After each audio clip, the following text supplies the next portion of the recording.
दोस्तों, आज आपको हम एक गांव के छोटे से स्कूल के बारे में एक कहानी सुनाते हैं।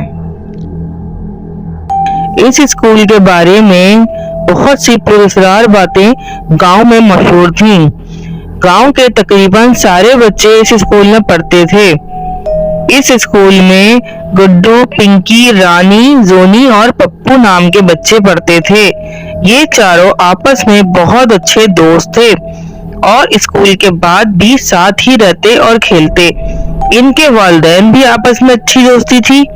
अभी कुछ दिन पहले इनके स्कूल में एक नए उस्ताद आए थे। सुनने में ये आ रहा था कि पुराने वाले उस्ताद के साथ कुछ पुरस्कार वाकयात हो रहे थे, इसलिए वो स्कूल छोड़कर चले गए थे। नए उस्ताद दिखने में तो बहुत अच्छे हैं। अब देखो ये हमारे साथ क्या सलूक करते हैं और हमें कैसा पढ़ाते हैं। चलो चलो, क्लास का टाइम हो गया। सारे बच्चे अपनी अपनी क्लासों में चले जाते हैं। प्यारे बच्चों, आप सब कैसे हो? मैं आपका नया उस्ताद हूँ और आज से मैं आपको पढ़ाऊंगा। अच्छा बच्चों, मैं आपको एक हिदायत करता हूँ कि ऊपर वाले फ्लोर पर जो एक क्लासरूम बंद है, इसको कोई ना खोले और ना ही ऊपर जाए। क्यों सर, हम वहाँ क्यों नहीं जा सकते? बच्चों, आपके पुराने वाले उस्ताद से यही गलती हुई थी कि उन्होंने इस क्लास को खोलकर इसकी सफाई करवाई थी ताकि वो वहाँ पर और बच्चों को पढ़ा सके। लेकिन अब तो वो बेचारे इतने बीमार हैं कि खुद से चल भी नहीं सकते। सर, हमने तो ये भी सुना है कि वहाँ एक चुड़ैल रहती है जिसे बच्चे बिल्कुल भी पसंद नहीं है और वो बच्चों को खा जाती है। नहीं, ऐसा कुछ नहीं होता। बस आप लोग डरो नहीं और बस ऊपर वाला रूम नहीं खोलना। बच्चे तो वैसे ही डरे हुए थे और अब तो कोई वहां जाने का सोच भी नहीं सकता था। स्कूल के बाद गुड्डू, पप्पू, रानी और जोनी और पिंकी आपस में बातें कर रहे थे। यार, ये आज सर क्या मजाक कर रहे थे। कोई चुड़ैल वुड़ैल नहीं होती। हाँ, और क्या, बस हमें डरा रहे थे ताकि हम ऊपर न जाएं। नहीं जोनी, क्या पता सर सच बोल रहे हो और ऊपर चुड़ैल हो। चलो हम सब कल वहाँ जाकर देखते हैं कि क्या वाकई वहाँ चुड़ैल है भी या नहीं। नहीं, मैं नहीं जाऊंगी, पिंकी ने डरकर बोला। लेकिन यहाँ तो सभी तजस्सुस में थे कि वहाँ जाकर देखना चाहिए। सब ने पिंकी को राजी कर लिया। पिंकी राजी तो हो गई पर वो बहुत डरी हुई थी। अगले दिन स्कूल की छुट्टी के बाद इन लोगों ने वहां जाने का इरादा किया। छुट्टी के बाद सब अपने अपने घर चले गए और तकरीबन 6-7 बजे के करीब जब गांव में बिल्कुल सन्नाटा हो जाता है और लोग अपने अपने घरों में चले जाते हैं, ये लोग घर से निकल आए। चलो दोस्तों, अब हमें वहां जाते हुए तो कोई नहीं देखेगा। हाँ बिल्कुल। अब सब स्कूल की तरफ बढ़ रहे थे। अंधेरा चारों तरफ हो रहा था और बिल्कुल खामोशी थी। ये लोग चलते चलते स्कूल के बाहर पहुंच गए और स्कूल के अंदर चलते गए। फिर आहिस्ता आहिस्ता वो ऊपर वाली क्लास की तरफ जाने लगे। पिंकी को बहुत डर लग रहा था। तुम लोग अभी भी सोच लो, गुड्डू पिंकी कुछ नहीं होता, तुम डरो नहीं, हम सब हैं ना। साथ क्लास के बाहर ताला लगा हुआ था। इसको कैसे खोलेंगे? पिंकी, मुझे अपने बालों में से पिन निकाल कर दो। इसने दरवाजा खोल दिया। सब अंदर दाखिल हो जाते हैं।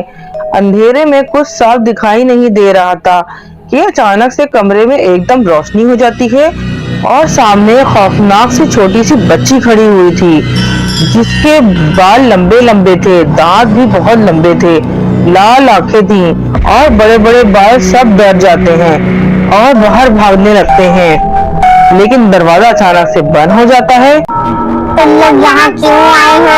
मरना है क्या तुम लोगों को? मुझे बिल्कुल बच्चे पसंद नहीं है, मैं तुम सबको खा जाऊंगी। ये सुनते ही पिंकी बेहोश हो जाती है और बाकी सब भी बहुत डर जाते हैं। अचानक से रानी तेज आवाज से आयतल कुर्सी पढ़ने लगती है।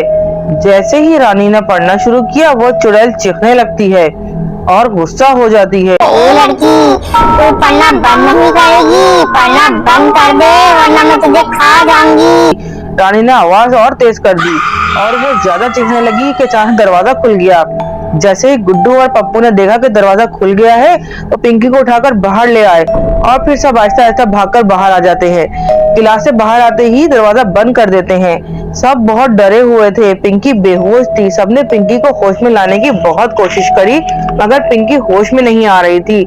सब घबरा जाते हैं। फिर ये करते हैं कि पिंकी को लेकर इसे घर चले जाते हैं। हाय मेरी बच्ची पिंकी, क्या हो गया?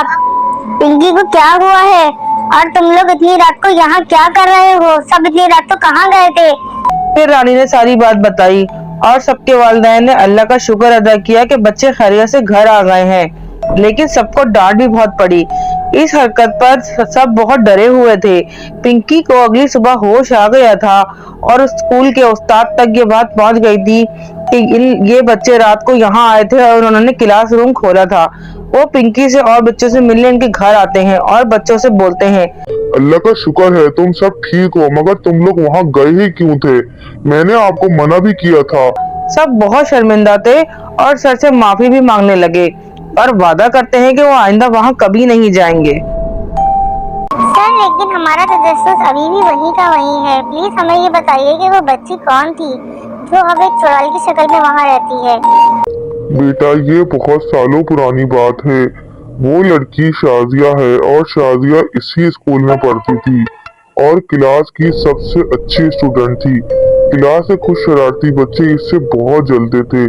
स्कूल में गर्मियों की छुट्टियां होने वाली थी। शरारती बच्चों ने प्लान बनाया और वो धोखे से शाजिया को इस क्लासरूम में ले जाते हैं और ले जाकर बंद कर देते हैं। ये क्लास किसी इस्तेमाल में नहीं थी। स्कूल की छुट्टियां हो जाती हैं और शाजिया कमरे में अंदर बंद हो जाती है। किसी को शाजिया नहीं मिलती। इसके घर वाले भी स्कूल में और स्कूल से बाहर इसको बहुत ढूंढते हैं मगर कोई फायदा नहीं होता। जब स्कूल की छुट्टियां खत्म होती हैं तो इस क्लास से शाजिया की लाश मिलती है, लेकिन किसी को ये आज तक नहीं पता चला कि वो बच्चे कौन थे जिन्होंने शाजिया को इस क्लासरूम में बंद किया था। बेचारी शाजिया भूख और प्यास से वहीं मर जाती है, लेकिन अब वो इस क्लास को खोलने वाले को जिंदा नहीं छोड़ती और वो बच्चों से नफरत करती है।